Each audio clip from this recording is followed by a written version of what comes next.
Splintered Blog 9, The Stultifying Waffle Effect. Everything up until this point has been at least partially ingenuous, if that's even really a thing.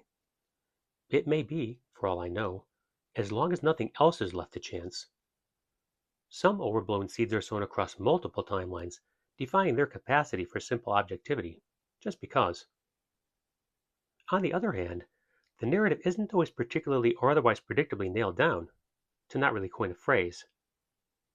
Sometimes it goes this way and that, unable to decide with any level of marginal conformity. Attitudes, diatribes, you know the script. Often, the catastrophically disarming yo-yo experience is just that, and not any matter of facsimile. I only say this because the words happen to show up in my mind. It may, in time, prove evident that this direction was telegraphed way ahead of itself, and therefore should be found at least partly relevant.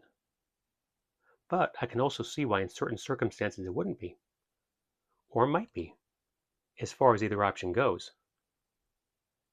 Whoa, it seems I've fallen into my own trap.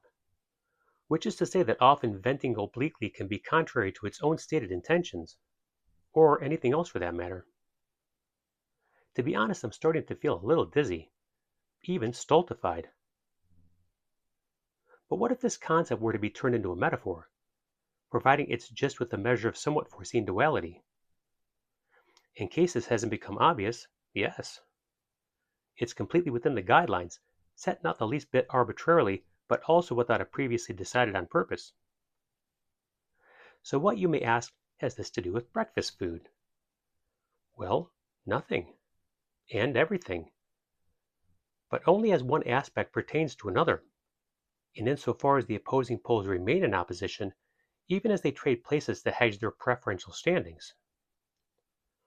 I can say with only a modicum of hesitation that the impending relevancy is not only delicious and nominally nutritious, but also, keeping in context with its innate duplicity, a bunch of empty calories imbued with less than deft uncertainty. See what I did there? No. Seriously, I wouldn't blame you for being unconvinced, unimpressed, or otherwise unresponsive to whatever bifurcated logic this meandering screed is meant to represent.